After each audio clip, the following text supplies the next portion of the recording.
पिछले 12 महीनों की जो एवरेज सैलरी होगी उसके 50% उसे पेंशन के रूप में मिलेगी। इसके साथ साथ में उस यात्री उस कर्मचारी को रिटायरमेंट होने के बाद में या उसकी फैमिली को जो पेंशन है उसके 60% पेंशन मिलती रहेगी। इसके अलावा उस कर्मचारी के लिए जो डीए के बेनिफिट्स हैं या जो इन्फ्लेशनरी बेनिफिट्स हैं वो भी उस कर्मचारी को वर्ष में जिस तरह सैलरी में इंक्रीमेंट होता था उसी तरह का इंक्रीमेंट उसमें भी मिलता रहेगा। अभी जो गवर्नमेंट द्वारा यूनिफाइड पेंशन स्कीम लाई गई है, ये स्कीम जो भी लाभार्थी थे, जो भी रेलवे के कर्मचारी थे और जो भी सरकारी कर्मचारी थे जो अभी तक एनपीएस में यानी कि न्यू पेंशन स्कीम में आते थे, उन सभी कर्मचारियों के लिए ये एक देन मानी जा सकती है।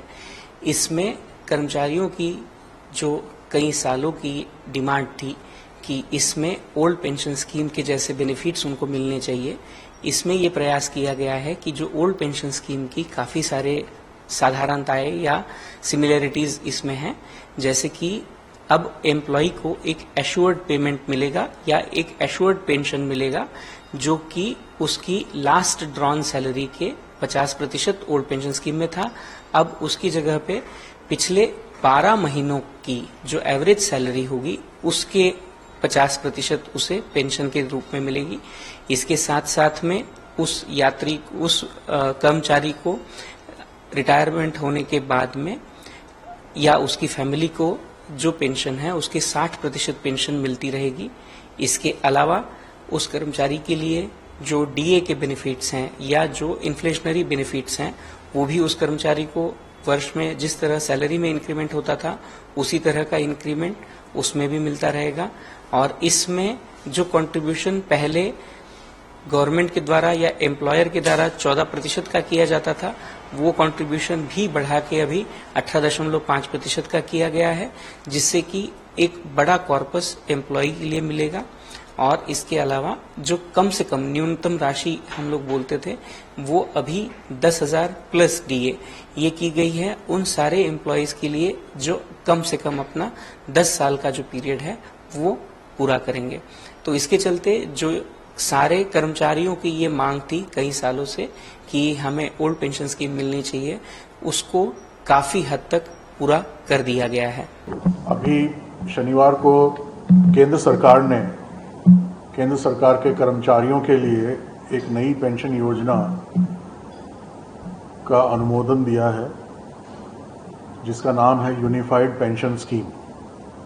आज हम उसका एक संक्षिप्त परिचय देखेंगे ताकि आपके समक्ष उन सभी बिंदुओं को हम हाईलाइट कर सकें जो बिंदु उसके मुख्य बिंदु हैं इस पेंशन स्कीम के। और चूंकि पिछली पेंशन स्कीम 21 साल से चली आ रही थी और इकोनॉमिक रिफॉर्म्स की कड़ी में एक बहुत बड़ा कदम मानी जा रही थी, तो उस इतनी पुरानी पेंशन स्कीम को बदल के एक नई स्कीम लाए हैं, तो इससे काफ़ी इंटरेस्ट पैदा हो गया है लोगों में जानकारी लेने के लिए। तो शशि किरण जी ने, हमारे सीपीआरओ साहब ने सोचा कि ये बेहतर होगा कि प्रेस मीडिया के साथियों को बुलाया जाए और उनके थ्रू जनमानस तक ये बात पहुंचाई जाए तो उचित रहेगा। तो मैं शुरू करता हूं। इसके जो मुख्य बिंदु हैं, सबसे पहला और सबसे इम्पॉर्टेंट मुख्य बिंदु है कि एक गारंटीड पेंशन इसमें कर्मचारी को दी जाएगी, अश्योर्ड पेंशन दी जाएगी, जिसको कैलकुलेट करने के लिए रिटायर होने के समय से 12 महीने पहले जो भी उसकी बेसिक पे रही है उसका एवरेज निकाला जाएगा और उस एवरेज का आधा के बराबर वो पेंशन की गणना की जाएगी। मान लीजिए कि पिछले 12 महीने रिटायरमेंट अप्रैल में है और पिछले 12 महीने की तनख्वाह को एवरेज करते हैं, हर महीने की तनख्वाह को जोड़ के 12 से डिवाइड करके, तो वो 1 लाख रुपए आती है।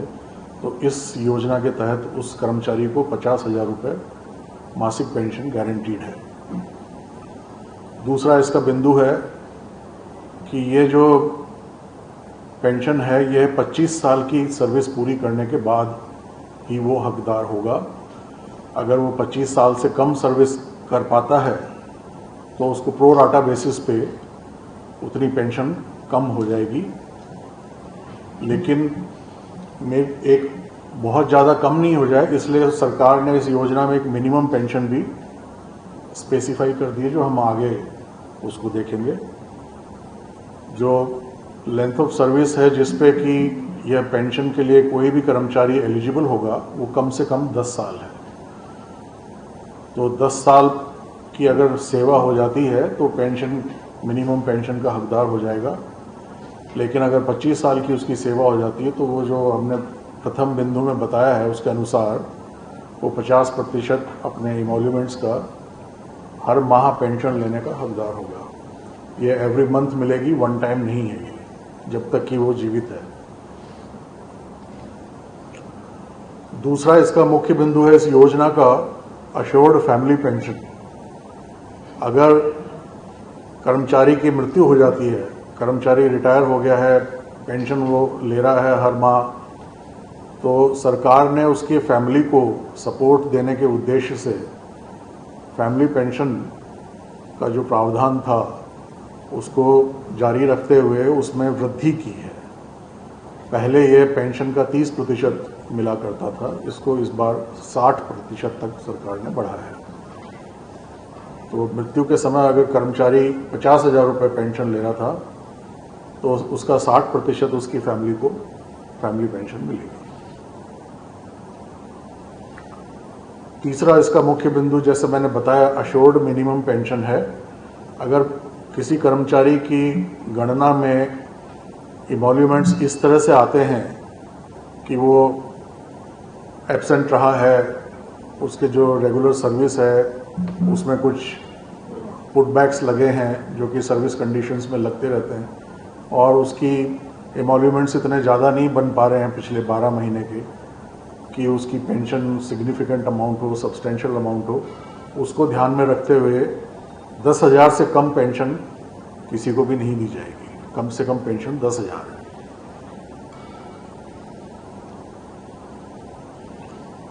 अगला मुख्य बिंदु है जो कि सबसे इम्पॉर्टेंट है, इन्फ्लेशन इंडेक्सेशन। इसमें हम देखते हैं कि जैसे कोई बेनिफिट किसी कर्मचारी को दिया जाता है और अगर उसको महंगाई से ऑफसेट नहीं करते हैं तो इन्फ्लेशन उस बेनिफिट को over the period of years, साल दर साल उस बेनिफिट को कमतर कर देता है, कमज़ोर कर देता है, और उसकी वैल्यू वो नहीं रहती जो उसके रिटायरमेंट के समय थी। इस चीज़ को ध्यान में रखते हुए सरकार ने इसका प्रावधान किया है इस स्कीम में कि डियरनेस रिलीफ दिया जाएगा पेंशन के ऊपर, और ये डियरनेस रिलीफ की गणना जो की जाएगी वो जैसे सर्विंग कर्मचारियों के लिए की जाती है, all India consumer price index जो इंडस्ट्रियल वर्कर्स पे लागू होता है, उस प्राइस इंडेक्स से के आधार पे एक गणित का फॉर्मूला लगा करके डियरनेस रिलीफ निकाला जाएगा और वो रिलीफ उनको पेंशन के अतिरिक्त मिलेगा। यह भी हर माह दिया जाएगा, जब जब भी रिवाइज होगा उसके हिसाब से ये बढ़ता रहेगा। वो डिपेंड करता है कि प्राइस इंडेक्स कितना है। नेक्स्ट जो इम्पोर्टेंट बिंदु है इस स्कीम का वो है लंपसम पेमेंट का इंतज़ाम करना। रिटायरमेंट के समय सरकार ने ये माना है कि कर्मचारी के पास कुछ लायबिलिटीज़ हो सकती हैं, जो लायबिलिटीज़ में एक मुश्त राशि का होना बहुत ज़रूरी हो, तो उसको ग्रेच्युटी तो मिलती ही है। इसके अलावा सरकार ने एक लमसम पेमेंट का अरेंजमेंट भी इस योजना में किया है ताकि कर्मचारियों को अपने सेवानिवृत्ति के समय परिवार की देखरेख करने में लाभ मिले। कोई घर बनाना है, बच्चे की शादी करनी है, इस तरह की एक्टिविटीज़ में वो लमसम पेमेंट काम आता है। यह उसके लास्ट पे ड्रॉन को 6 मंथली पीरियड ऑफ सर्विस से मल्टीप्लाई करेंगे। जैसे 6 मंथली पीरियड अगर 30 है और लास्ट पे ड्रॉन उसकी 1 लाख है तो उसका 1/10, इन दोनों का जो 1/10 होगा वो उसको लमसम पेमेंट मिलेगा। यह ग्रेच्युटी के अतिरिक्त है, ग्रेच्युटी अलग दी जाएगी। और पहले आप लोगों को अगर ध्यान हो तो जो पुरानी पेंशन योजना थी उसमें भी कम्यूटेशन का एक फैसिलिटी थी जिससे लमसम पेमेंट मिलता था एक साथ रिटायरमेंट के समय अगर कोई ऑप्ट करता है कम्यूटेशन के लिए। बट उसमें नुकसान ये था कि कम्यूटेशन ऑप्ट करते हैं तो आपकी पेंशन उस प्रोपोर्शन में रिड्यूस हो जाती थी और फिर वो 15 साल तक का समय लगता था उसको वापस रिस्टोर होने में। तो इस योजना में जो लमसम पेमेंट है ये आप कर्मचारी की पेंशन को रिड्यूस नहीं करेगा, ये इसका सबसे बड़ा फायदा है। कुछ और फीचर्स हैं जो संदर्भित हैं इस योजना से, जैसे कि यह योजना उन लोगों के लिए है जो कि ऑलरेडी एनपीएस योजना से गवर्न है। यह उन लोगों के लिए नहीं है जो ओल्ड पेंशन स्कीम से गवर्न है। तो एक बात तो यह है। दूसरा, जो एनपीएस में जो कर्मचारी रिटायर हो गए इस योजना के लागू होने से पहले, उनका भी ध्यान रखा गया है और उनको जो एरियर्स ड्यू होंगे वो एरियर्स सरकार उसको पे करेगी विद इंटरेस्ट। और अगला जो इसका अहम पहलू है वो ये है कि एम्प्लॉयज़ कंट्रीब्यूशन को नहीं छेड़ा गया है। अश्योर्ड गारंटीड पेंशन दी जा रही है लेकिन कर्मचारी का जो कंट्रीब्यूशन है वो उतना ही है, 10% ऑफ हिज सैलरी। तो कर्मचारी के ऊपर कोई फाइनेंशियल बर्डन नहीं आएगा। लेकिन गवर्नमेंट ने, क्योंकि उसमें अश्योर्ड पेंशन देने के लिए आपको फाइनेंशियल रिसोर्सेज जुटाने होते हैं, तो गवर्नमेंट ने अपने कंट्रीब्यूशन को बढ़ा दिया है ताकि कॉर्पस इतना हो सके कि वो पेंशन के बराबर रिटर्न्स दे सके। तो गवर्नमेंट का जो कंट्रीब्यूशन है 14% of the salary of the employee, उसको बढ़ा के अब 18.5% कर दिया जाएगा। यह योजना 1 अप्रैल 2025 से लागू होगी। बहुत जगह सोशल मीडिया में और बाकी जगह ये पूछा जा रहा है कि फ्यूचर डेट से क्यों लागू किया जा रहा है, इमीडिएट इफेक्ट से क्यों नहीं लागू किया जा रहा। तो उसके पीछे का कारण ये है कि कॉम्प्रिहेंसिव स्कीम है और इस योजना के सारे जो कानूनी पहलू हैं और जो फाइनेंशियल रेगुलेशंस हैं और जो कॉर्पस का फॉर्मेशन होगा और उसके इन्वेस्टमेंट से रिलेटेड जो गाइडलाइंस होंगी वो सब अब बनाने के लिए समय चाहिए, इसलिए सरकार ने इसको फ्यूचर डेट से लागू किया है। वर्तमान में यह माना जा रहा है कि 23 लाख सेंट्रल गवर्नमेंट कर्मचारियों को यह सीधे रूप से फ़ायदा देगी अगर वो चुनते हैं इस स्कीम में आने के लिए। और इस स्कीम को इस तरह से बनाया गया है और डिज़ाइन किया गया है कि स्टेट गवर्नमेंट्स भी इसको चाहें तो एज इट इज़ अडॉप्ट कर सकती हैं या चाहें तो कुछ मॉडिफिकेशन के साथ अपने अपने राज्यों में लागू करना का काम कर सकती हैं। और अगर प्रेजेंट फॉर्म में स्टेट गवर्नमेंट्स इसको अडॉप्ट करती हैं तो ये एक अनुमान के अनुसार करीब 90 लाख सरकारी कर्मचारियों को सीधे रूप से इस योजना का लाभ मिलेगा।